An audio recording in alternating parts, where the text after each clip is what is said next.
¿Alguna vez has sentido ese escalofrío que te recorre la espalda cuando sabes que algo malo está por pasar? Cuando tu instinto te grita que corras pero tu corazón te ata al lugar. Yo viví eso en la víspera de Año Nuevo, cuando mi nieto de 7 años se acercó a mí con los ojos llenos de lágrimas y me susurró al oído: Abuela, tenemos que irnos ahora. Escuché a mamá hablando por teléfono y dijo cosas feas sobre ti. Ese momento cambió todo, porque cuando un niño pequeño te pide que huyas de tu propia familia, sabes que algo está terriblemente mal. ¿Tú qué hubieras hecho en mi lugar? Me llamo Mercedes, tengo 67 años, y durante los últimos 4 años he vivido una pesadilla disfrazada de familia feliz. Todo comenzó cuando mi esposo Héctor murió de un infarto repentino. Llevábamos 42 años juntos, 42 años construyendo una vida, una casa, un futuro. Él era albañil, yo trabajaba haciendo costuras desde casa. Nunca fuimos ricos, pero teníamos lo nuestro. Una casa de 2 plantas en un barrio tranquilo, algunos ahorros en el banco y sobre todo teníamos a nuestro hijo Rafael. Nuestro único hijo, el niño que criamos con tanto amor, con tantos sacrificios, al que le dimos todo lo que pudimos y más. Cuando Héctor murió, el mundo se me vino encima. La casa se sentía demasiado grande, demasiado vacía, demasiado silenciosa. Rafael, que ya estaba casado con Lorena y tenían 2 hijos pequeños, me dijo que no me preocupara, que él me cuidaría, que nunca me dejaría sola. Y yo le creí porque era mi hijo, porque pensé que la sangre siempre protege a la sangre. Los primeros meses después de la muerte de Héctor fueron horribles. Yo apenas podía levantarme de la cama. Lloraba todo el día, no comía bien, no dormía bien. Rafael venía a visitarme casi diariamente, me traía comida, se aseguraba de que tomara mis medicinas para la presión. Lorena también venía, aunque siempre parecía apurada, siempre con el teléfono en la mano, siempre con esa sonrisa que no le llegaba a los ojos. Pero yo estaba tan hundida en mi dolor que no presté atención a las señales. No vi lo que se estaba cocinando a mi alrededor mientras yo lloraba la pérdida del amor de mi vida. A los 6 meses de la muerte de Héctor, Rafael llegó una tarde con una propuesta. Me dijo que ellos estaban teniendo problemas económicos, que el alquiler de su departamento había subido mucho, que con 2 niños pequeños era cada vez más difícil llegar a fin de mes. Me preguntó si estarían bien que se mudaran conmigo temporalmente, solo hasta que mejorara su situación. La casa tenía 4 habitaciones, espacio de sobra. Y yo, que todavía me despertaba llorando en las madrugadas, que todavía no sabía cómo vivir sola, les dije que sí sin pensarlo 2 veces. Pensé que tener a mis nietos cerca me ayudaría a sanar. Pensé que el ruido de los niños llenaría ese silencio que me estaba matando. Pensé que estábamos ayudándonos mutuamente. Pero la realidad fue muy diferente. Al principio todo parecía normal. Rafael trabajaba de chofer de Uber, salía temprano y regresaba tarde. Lorena se quedaba en casa con los niños, Mateo de 7 años y Sofía de 4. Yo trataba de ayudar con lo que podía, cocinaba para todos, cuidaba a los niños cuando Lorena necesitaba salir. Me sentía útil otra vez, sentía que tenía un propósito, pero poco a poco empecé a notar cosas extrañas. Lorena pasaba horas encerrada en su cuarto hablando por teléfono en voz baja. Cuando yo me acercaba, colgaba rápidamente o cambiaba de tema. Empezó a pedirme dinero prestado con más frecuencia. Primero eran cantidades pequeñas, $20 aquí, 30 allá. Decía que era para pañales, para leche, para cosas de los niños. Yo le daba el dinero sin hacer preguntas porque pensaba que era mi obligación ayudar, pero las cantidades fueron creciendo. $100, 200, 500, y nunca me devolvía nada. Un día, como 3 meses después de que se mudaran, fui al banco a retirar dinero para pagar la luz y el agua, y descubrí que mi cuenta tenía mucho menos de lo que yo recordaba. Pedí el estado de cuenta y vi movimientos que yo no había hecho. Retiros de cajeros automáticos en horarios en que yo estaba dormida. Compras en tiendas donde yo nunca había estado. Sentí que el piso se movía bajo mis pies. Le pregunté a Rafael sobre eso esa misma noche, con mucho cuidado, sin acusar a nadie directamente. Él se puso pálido, miró a Lorena y ella explotó.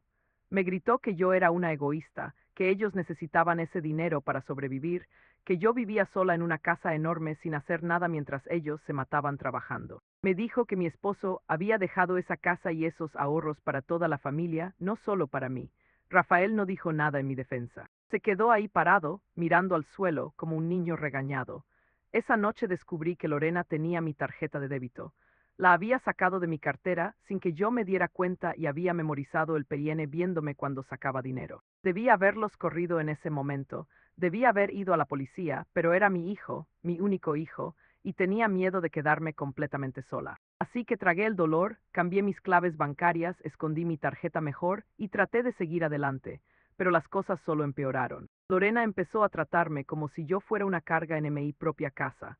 Si yo estaba viendo televisión, ella llegaba y cambiaba el canal sin preguntarme. Si yo cocinaba algo, ella hacía comentarios sobre que la comida estaba muy grasosa, muy salada, muy fea. Empezó a meterse en mi cuarto cuando yo salía y a revisar mis cosas. Sé que lo hacía porque encontraba mis cajones desordenados, mis papeles movidos de lugar. Una vez hasta encontré que había abierto la caja fuerte donde guardo los documentos importantes de la casa y las pocas joyas que tengo. No sé cómo consiguió la combinación, quizás me vio abrirla alguna vez, pero fue la confirmación de que ella no respetaba nada de lo mío. Rafael seguía sin decir nada. Cada vez que yo trataba de hablar con él a solas, él me decía que estaba exagerando, que Lorena solo estaba estresada, que criar dos niños era muy difícil, que yo tenía que ser más comprensiva. Poco a poco fui entendiendo que mi hijo ya no era el niño que yo había criado. Se había convertido en un hombre débil, dominado completamente por su esposa, incapaz de defender a su propia madre. Y eso me dolía más que todo lo que Lorena pudiera hacerme. Ver a tu hijo convertido en un extraño es una de las peores traiciones que puedes experimentar. Pero mi nieto Mateo era diferente. Mateo era un niño sensible, observador, callado, se daba cuenta de todo, me veía llorar en la cocina cuando pensaba que nadie me miraba. Escuchaba las discusiones entre sus padres, notaba cuando su madre me trataba mal, y poco a poco, sin que nadie se diera cuenta, Mateo se convirtió en mi único aliado en esa casa que ya no sentía mía. Me buscaba para darme abrazos cuando yo estaba triste. Me dibujaba cartitas que escondía debajo de mi almohada con mensajes como "Te quiero abuela" o "Eres la mejor". Una vez hasta me preguntó por qué su mamá era tan mala conmigo. Yo le dije que no dijera eso, que su mamá solo estaba cansada, pero en sus ojitos yo podía ver que él sabía la verdad. Las cosas llegaron a un punto crítico cuando yo enfermé de los pulmones. Fue una infección respiratoria fuerte que me dejó en cama durante 2 semanas. Necesitaba reposo, medicinas, cuidados. Los primeros días Rafael se portó bien, me llevaba los remedios, se aseguraba de que comiera. Pero Lorena casi no entraba a mi cuarto, y cuando lo hacía, era solo para revisar si yo había escondido dinero en algún lado. Un día la escuché hablando con alguien por teléfono fuera de mi habitación. Decía, esta vieja ya no va a durar mucho. Cuando se muera, la casa queda para nosotros. Solo tenemos que esperar un poco más. Sentí como si me clavaran un cuchillo en el pecho. Mi propia nuera estaba esperando que yo me muriera para quedarse con lo que mi esposo y yo construimos durante toda una vida. Esa misma noche, todavía enferma, empecé a hacer un plan. Busqué entre mis papeles el testamento que Héctor y yo habíamos hecho años atrás. En ese testamento, la casa quedaba para Rafael después de mi muerte, porque en ese momento él era un buen hijo y nosotros confiábamos en él. Pero ahora todo había cambiado. Llamé a un abogado de mi confianza, un señor mayor que había sido amigo de Héctor. Le expliqué mi situación por teléfono, le conté sobre Lorena, sobre el robo del dinero, sobre todo. Él me dijo que podía modificar mi testamento, que era mi derecho. Me mandó los documentos por correo para que los revisara. Yo los guardé muy bien escondidos, esperando el momento adecuado para firmarlos frente a un notario. Decidí que me iría de esa casa. Era mi casa, las escrituras estaban a mi nombre, pero yo ya no quería vivir ahí con esa tensión, con esa maldad, con ese veneno. Empecé a buscar opciones. Una amiga de la iglesia me habló de un edificio de apartamentos para personas mayores, limpio, seguro, con servicios incluidos. Fui a verlo en secreto y me encantó. Era pequeño pero acogedor y lo mejor de todo sería solo mío. Hablé con la administradora, me dijo que había un apartamento disponible para mediados de enero. Yo le di el depósito de mi cuenta de ahorros que Lorena no conocía, la cuenta donde guardaba el dinero de las costuras que todavía hacía de vez en cuando. Mi plan era irme callada, sin hacer escándalo, simplemente desaparecer y dejarlos que se las arreglaran solos en mi casa que después yo reclamaría legalmente. Pero entonces llegó el 31 de diciembre, Año Nuevo. Lorena estaba extrañamente feliz ese día. Cocinó, decoró la casa, invitó a su madre y a sus hermanos a celebrar. Yo me sentía incómoda con tanta gente desconocida en mi casa, pero me quedé en mi cuarto la mayor parte del día. Como a las 8 de la noche, bajé a la cocina a buscar un vaso de agua. La familia de Lorena estaba en la sala bebiendo, riendo escandalosamente. Y entonces escuché a Lorena hablando por teléfono en el patio trasero. Dejó la puerta entreabierta y yo me quedé paralizada escuchando. Estaba hablando con alguien, no sé quién, pero lo que decía me heló la sangre. Decía, ya casi está hecho. Rafael ya firmó los papeles. Mañana en la mañana le decimos que se tiene que ir, que vendimos la casa. Ella no sabe que Rafael puso la casa a nombre de los dos cuando ella estaba enferma. Firmó todo pensando que eran documentos médicos del seguro. El abogado de mi primo lo arregló todo. Para febrero ya estará fuera y nosotros seremos los únicos dueños. Se rió. Se rió con tanta maldad que no parecía humana. Seguía diciendo, es una vieja inútil, ya no sirve para nada, que se vaya a un asilo o a la calle, no me importa. Esta casa vale mucho dinero y yo no voy a dejar que se desperdicie con ella viviendo aquí de gratis. No podía respirar, no podía moverme, todo mi cuerpo temblaba. Mi propio hijo me había traicionado de la manera más horrible posible.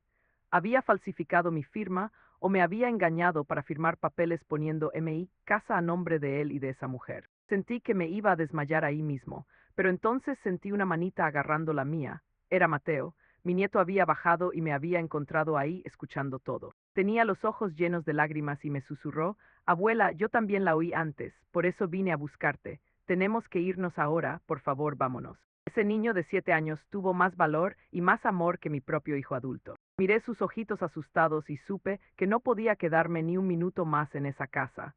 Le apreté la mano y le dije en voz bajita, vamos a mi cuarto, ayúdame a empacar. Subimos las escaleras en silencio. La familia de Lorena seguía haciendo tanto ruido en la sala que nadie notó que subimos. En mi cuarto, con las manos temblorosas, empecé a meter cosas en una maleta grande. Ropa, documentos importantes, las escrituras originales de la casa, el testamento viejo, las joyas de mi mamá, fotos de Héctor, todo lo que realmente importaba. Mateo me ayudaba dándome las cosas, callado, asustado pero valiente. Cuando terminé, saqué mi celular y llamé a mi amiga Clara, la de la iglesia. Le expliqué rápido lo que estaba pasando. Ella, sin hacer preguntas, me dijo, voy para allá, espérame en la esquina en 10 minutos. Le dije a Mateo que se quedara, que yo estaría bien, que lo llamaría pronto. Pero él empezó a llorar y me dijo, no, abuela, yo voy contigo. Aquí mamá siempre está enojada y papá nunca está. Contigo estoy feliz. Se me partió el corazón. No podía llevármelo, no legalmente, pero tampoco podía dejarlo ahí sabiendo el tipo de personas que eran sus padres. Le dije, mi amor, solo voy a estar fuera unos días arreglando cosas importantes. Después vuelvo por ti, te lo prometo. Él me abrazó tan fuerte, tan desesperado. Yo también lo abracé llorando, grabándome en la memoria ese momento porque no sabía cuándo lo volvería a ver. Bajé las escaleras con mi maleta. Nadie me vio. Todos estaban borrachos ya, celebrando su triunfo anticipado. Salí por la puerta principal sin mirar atrás. Caminé esa cuadra hasta la esquina con el corazón latiendo tan rápido que pensé que me daría un infarto igual que Héctor. Clara llegó en su auto y me metió la maleta rápido. Me subí y le dije, arranca, por favor. Mientras nos alejábamos, miré por la ventana hacia mi casa, la casa donde viví 40 años, donde crié a mi hijo, donde amé a mi esposo, donde fui feliz alguna vez. Y lloré, lloré tanto que pensé que nunca iba a parar. Clara me llevó a su casa esa noche. Celebramos el año nuevo en silencio, tomadas de la mano, mientras yo le contaba todo. Al día siguiente, 1 de enero, fuimos directo a la oficina del abogado amigo de Héctor. Aunque era feriado, él había aceptado reunirse conmigo por emergencia. Le mostré todos mis documentos, las escrituras originales, le conté sobre los papeles falsos que Rafael supuestamente había firmado. Él revisó todo y me dio la mejor noticia. Señora Mercedes, no importa lo que hayan firmado. La casa está escriturada solo a su nombre. Para hacer cualquier cambio de propiedad, usted necesita estar presente ante un notario con identificación oficial. Si su firma fue falsificada, eso es un delito federal. Y si la engañaron para firmar, también es fraude. Esta casa sigue siendo 100% suya. Sentí que podía volver a respirar. Ese mismo día hicimos una denuncia formal en la Fiscalía por intento de fraude patrimonial. El abogado me ayudó a modificar mi testamento. En el Nuevo Testamento, la casa ya no quedaría para Rafael. La donaría a una fundación que ayuda a mujeres mayores víctimas de abuso familiar, con la condición de que me dejaran vivir ahí hasta mi muerte. También incluí una cláusula especial. Creé un fideicomiso educativo para Mateo y Sofía, mis nietos, que solo podrían acceder cuando cumplieran 18 años, sin que sus padres pudieran tocar ese dinero nunca. Lo poco que tenía sería para ellos, no para los traidores que me intentaron robar. Al segundo día, el abogado y yo, acompañados de 2 policías, fuimos a mi casa. Toqué el timbre. Lorena abrió la puerta con cara de sorpresa al verme. ¿Qué haces aquí?, me preguntó con ese tono despectivo. Yo solo sonreí y dije, vengo a mi casa a sacar a los intrusos. Le mostré los papeles legales, la orden judicial, todo. Su cara se transformó de sorpresa a pánico en segundos. Rafael apareció atrás confundido. Cuando vio a los policías, se puso blanco. Lorena empezó a gritar que ella era la dueña, que tenía papeles que lo probaban. El abogado le pidió esos papeles. Ella los trajo, temblando. El abogado los revisó y se rió. Esto es una falsificación muy mala. La firma ni siquiera se parece a la real. Tienen 24 horas para desocupar la propiedad o serán arrestados por usurpación y fraude. Lo que pasó después fue un caos. Lorena lloraba, gritaba, me insultaba. Rafael finalmente reaccionó y trató de hablarme. Mamá, por favor, fue idea de ella, yo no sabía todo lo que estaba haciendo, pero yo ya no podía creerle. Le dije mirándolo a los ojos, tú permitiste que tu esposa me robara, permitiste que me tratara como basura, permitiste que planeara dejarme en la calle, no eres el hijo que yo crié. No sé quién eres tú. Él bajó la mirada derrotado, los policías les dieron el aviso oficial, 24 horas. Yo me fui de ahí con mi abogado, no me quedé a verlos empacar. Me fui al apartamento que había apartado para mí, el pequeño, el seguro, el que sería solo mío. Al día siguiente regresé con Clara a supervisar que dejaran la casa. Lorena me miraba con odio puro mientras sacaba las cajas. Rafael no me miró ni una vez, pero Mateo sí. Mi nieto salió corriendo hacia mí llorando y me abrazó fuerte. Abuela, no te vayas otra vez. Yo me arrodillé frente a él y le dije, mi amor, siempre voy a estar para ti. Voy a hablar con un abogado para que puedas venir a visitarme. Te prometo que no te voy a olvidar nunca. Lorena lo jaló bruscamente del brazo alejándolo de mí. Esa fue la última vez que vi a mi nieto. Han pasado 4 meses. Mi casa ahora está alquilada a una familia joven y decente que paga su renta puntualmente. Con ese dinero pago mi apartamento y me sobra para vivir cómoda. Inicié un proceso legal para tener derechos de visita con Mateo.